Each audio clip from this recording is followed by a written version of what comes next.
Good evening, everyone, and welcome to the Danny Grieves Show. This is Scott Kerker, along with Metamore head coach Danny Grieves. Coach, boy, Friday, it was a pretty tough one on Monday against Manual. Just one of those games that just kind of got away from you and it kind of snowballed. Probably not very indicative of how good your kids really have been playing. Well, that game's just a blip on the radar. You know, the way I looked at it is it was a challenge for us 48 hours after we beat a really good Danville team, a team that already beat Manual. And while we had fresh legs and strong minds, we played well. So, you know, we got out of what we want out of it. We got a chance to measure them up a little bit. They got to measure us up and think they know what we are about, which is good because that's not what we were about those last 2.5 quarters. Probably, yeah.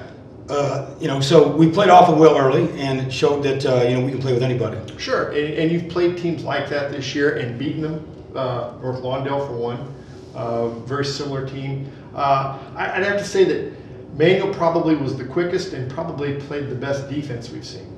Well, not only that, but you know, talking from all the people I know from District 150 and Manual fans, they said that was the best game they've played. They defensively and probably offensively, they really played together as a team more so than they have all year. So, but that happens sometimes. We bring out the best in people, and it's always nice to get their best shot because now we really know what they do have. Sure, and I thought it was very impressive that you guys then came back on Friday night and played a conference game against a very good Pekin team who was leading the conference. They were 4-0. Very physical team. Very physical team, very good shooting team, and you kind of took it to them. And that score, a 10-point win, probably wasn't indicative of how much you dominated them from start to finish. Well, they're a good team. They were a good team last year. They only missed one kid. They lost one kid out of their top 8. So they had a lot coming back. But, you know, they caught an early lead a little bit, and I think our kids finally got their feet about them in a big game in front of a big crowd at home. It was kind of fun. Oh, yeah. Everything you want in a high school basketball game on a Friday night. Yeah. And as our kids got acclimated to that, you know, they really started talking and communicating a little bit more, and along with that, their defense really upped the game. They didn't score a field goal in the last 3 minutes of the first quarter. They didn't score a field goal in the entire second quarter, and 3 minutes and 39 seconds or thereabouts was the first 2 they had since the first quarter. So I'm pretty proud of that fact. Yeah, I think you went on a 14-1 run in the second quarter. They got 1 free throw. So that's pretty good defense. That was really good. They were 0 for 7 from the field. Yeah, and then the third quarter, you kept them in check also, did a great job. And they scored a little bit in the fourth quarter. The game started to kind of stretch. Well, they had 19 points at the end of the third quarter. They had 26 alone in the fourth. Yeah. Now, we were sustained pretty good, too. We were at a pretty good clip, but they were hitting 3s and we were hitting 2s. Right. We hit a couple free throws and missed a couple, or it would have been a little bit farther than that. And right there at the end, they had a 5-0 run to end. So it was more of a 15-point game than a 10-point game. Right, and that's kind of what I thought. I thought it was a very good game. I thought the people that got to see Metamore, the Metamore fans, unless they've traveled, haven't had a chance to see a lot of the Metamore basketball team this year because that was only our 4th home game of the year. Right. So, you know, I think they were treated to a really, really good game, and it was a big crowd. It was a loud crowd, and Pekin didn't bring a lot of people, so most of those fans were Metamore fans. But the ones that did bring were pretty boisterous because you could hear them early, and then they got quiet there for a long time. Yes. But I'll tell you what, we always say that that's a team that never goes away, you know, and they never do. They've been known to really get streaky hot in the fourth quarter, and they did again on Friday night. Oh, most definitely. And I thought that was a good game in the fact that, you know, it was a finesse game on Monday night against Manual. Friday night was pretty physical. They let you play a little bit, and I thought your kids responded really well. I thought both Kaisers came out and played their best collective game of the year. Well, they're getting to know each other even more. I mean, and they played together all their life, but not in this setting. Right. And now they're figuring out, you know, the system and their roles and what they're really good at and what they can, you know, really beat people on. And so it's been real fun to watch them grow along with everybody else on our team. If you think about it, because we start a freshman and a sophomore, and with that comes a little bit of not knowing what each other's going to do. So, you know, quite a few different ingredients. We've had quite a few different people start this year. Right. And we've had at least 5 people in double figures. So it's kind of 4 the other night. It's kind of nice to have, you know, some multiple threats. Yes. In the past, we were kind of pigeonholed where this certain person or 2 people didn't get, you know, what they were supposed to. We were going to hurt, and now it's like, who are you going to stop and when are you going to stop them? Right, and I thought that, you know, Gabe Mason, I think he had 15 the other night. He's had as many as 28 where he just kind of went off in a couple of those Right. games. But the other night, I thought he played an outstanding game. People say, well, he was 8-9 points below his average, but Well, there's those games in the Mid-Illini. There's no secrets. no. You can go to a tournament, they've never seen you, they don't even know the kid, let alone that he might could shoot from 10 feet, let alone 40. All right, so when you have those opportunities and you can hit some early points where they grab you, and just get up in him, but they're holding his jersey and pushing him and throwing him to the ground, and he showed a good bout of toughness, and I was glad to see that, and he wasn't the only one, but in the past, I mentioned the fact, in the last 8 years that I've been here, Pekin's always a team that comes in there kind of like Washington at times and smashes the mouth right away. Mm-hmm. And they just jump on you. They're physical, they're strong, they'll settle a couple of illegal screens, but they're strong doing it. And it's not dirty basketball, they're just here to whoop your tail. Yeah. And I got to give them credit for that, where credit is due, and coaches got them ready every time they come in there. And I agree with you. And then they were, getting a little bit more into Gabe. There are times where he would dribble or drive to the basket and drive hard, and he's 6'7". He's 6'6", and he's a little frail. He's not that big a guy. You talk about the muscles that he doesn't have. He's wiry strong. Yeah, and deceptively, but he gets to the rim, and either they're going to foul him. It's the same thing on rebounds. You watch and see who can pull something out, and he comes flying by from God knows where, and he's got great timing. So I think as he's gone along, when you're talking about trying to get teams seasoning or individuals, we've had a lot of growth from a lot of different areas. And you think, well, if you think about it, Gabe was really the only one that had a major impact on last year's games, in a continuous basis. Mm-hmm. And so, you draw back from that, but we've got quite a few guys that are now in the same boat with him. They're doing the same thing he's doing, and he's did a good job, I think, early in the season as an example of what to do to be successful. And our guys have followed him in that respect. So he's not a real verbal guy, and we only had one captain for the longest time, and that was Nate, because we didn't have anybody else step up. But just by his actions and by just pulling and pushing everybody through, I think it was a week ago we named him a captain also, and he's earned every bit of it. We didn't give him a thing, and our team is better off because of those two as our leaders. Right. You mentioned Nate Kleske. I thought Monday night he picked up 4 charges. Should have had the fifth. Should have had the fifth.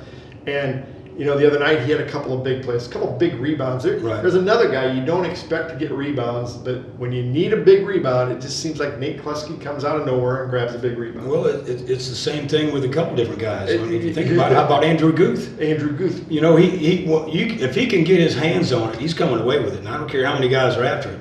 He is so efficient in the things that he does for us. Yeah. And he's really a fun player to watch, because not only that, but he'll get it out. So you got 2 or 3 guys on him, and then he finally gets it out. Good timing. Couldn't have been any earlier, and if it would have got taken. So, we got guys that are just stars in their role. And I know everybody wants to play more, and nobody more than Andrew. But there's certain times that who we're playing, and we got to play more guards. We got to play more bigs. The matchups. Like in Manual, it hurt our bigs when the big boy, number 50, got in foul trouble, because all of a sudden they went with all guards. Right. And now we can't go with our bigger guys. We got to go with our smaller guards. And it's just the nature of the situation. Right. And the other thing the other night, they came out with a zone, kind of I believe it was a 1-3-1 zone. It was 2-3. 2-3 zone. 2-3 matchup. And the first couple times down the court in that first quarter, we had a little bit of trouble. But when Landon Ivan started driving, there was one time he drove to the middle of the lane, yes, and then dumped it off to Gabe, right, for an easy bucket. Right. And for whatever reason, from that point on, I thought we had control of the game all the way to the end. Well, we drilled him like crazy all week. It was a great prep by Coach Dame again. And, we had so many different drills that just attacked what they do. So the specificity of training this week was amazing. And once they got a couple baskets off of it, it clicked. And it was just like in practice. And it was really fun to watch. So then what Pekin had to do was make an adjustment, and they went to more of a 1-3-1, and then, and then kind of really matched up out of it. So we made an adjustment on ours, and then our kids really cut them up. So it was really fun to watch, because it was a little bit of a cat and mouse game, but right, we knew what adjustments to make when they were going to make theirs, but more importantly, our kids did. And, just like early, they settled in and settled down, and Pekin couldn't stop them.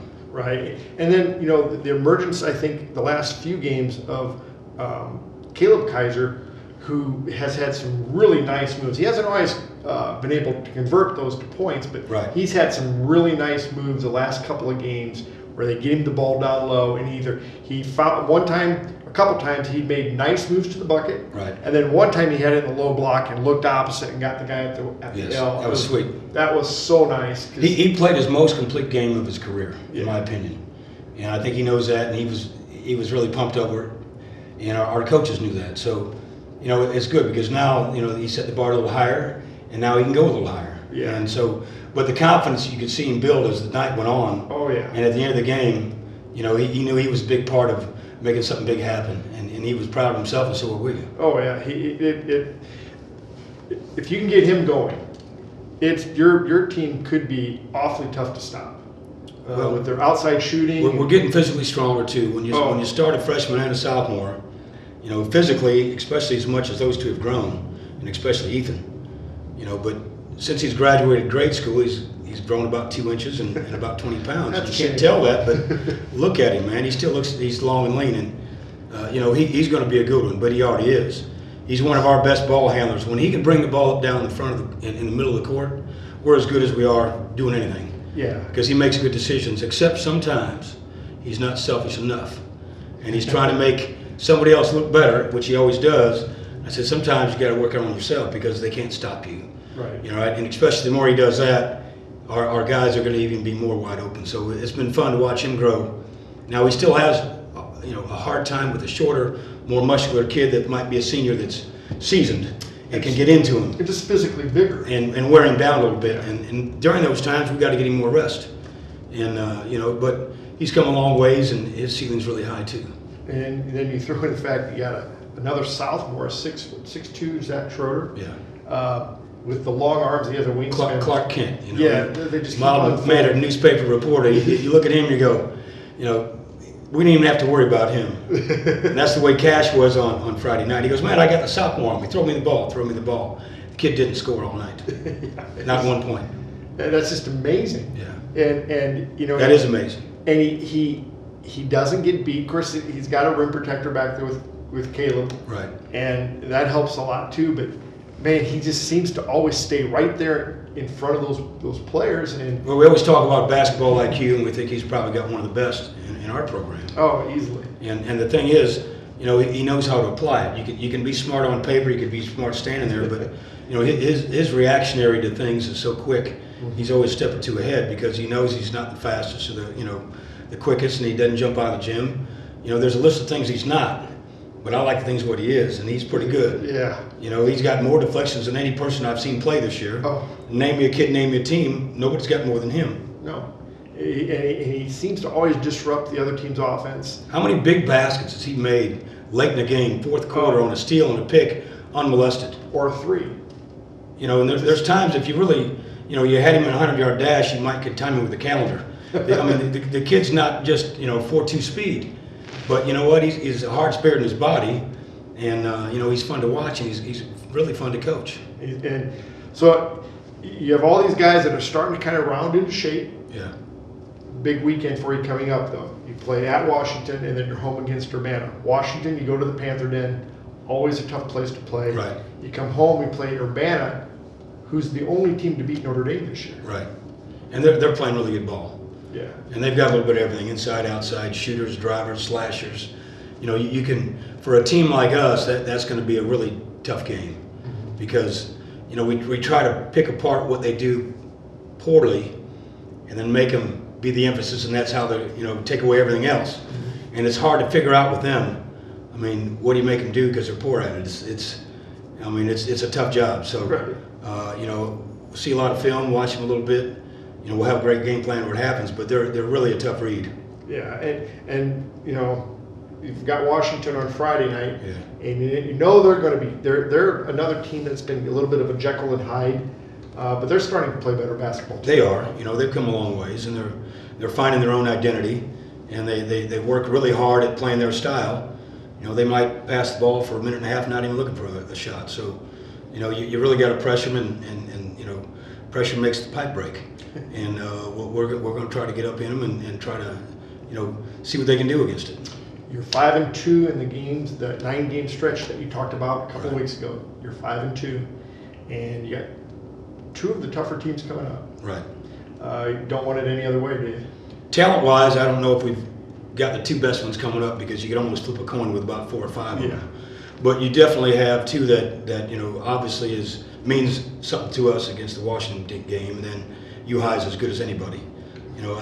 You take anybody in 3A, and you say not 5 teams, they'd probably be in one of mine. So I think that with that challenge, comes a feeling of invincibility if you can beat the 1 and then the 2 and then the 3, like we did over there in that tournament. At State Farm. We beat the number 1 seed, and all of a sudden our guys didn't think they could play with everybody. They knew they could. Right. And so right now, we might not win them all, but there's not a game that we have that our kids don't think they can win. Right, and that means a lot. Oh, it means everything. Yeah, it is. So right now, tied for the lead in the conference, 4-1. Yeah. With Beacon. I believe And Morton. Morton. I was going to say Morton also. You're kind of right where you want to be. Well, it'd be nice to be undefeated in there, but we stubbed our own toes, so you got to live with it. But yeah, you want to be in a position where you have some. The idea of basketball is control your own destiny, in my opinion, and we can still do that. Last year, we had a 3-game stretch that we had to win, and we still might not have come out of it the way we needed to. So, we're not there yet, but I'd like to put a couple other teams in that position, which means we take them one at a time. We just win them one at a time. And it can't be, it's Washington, it's a big game, or it's Limestone. It's just a next opponent has the unfortunate opportunity to play the Redbirds that night, and that's how we look at it. And that's the way you have to look at it. Sure is. Coach, it's been a lot of fun, and it's only going to get more fun. I think so. Congratulations, and we'll see you Friday night over at the Panther. Sounds good. Thank you very much. That'll do it for the Danny Grieves Show. We'll see you Friday night in Washington.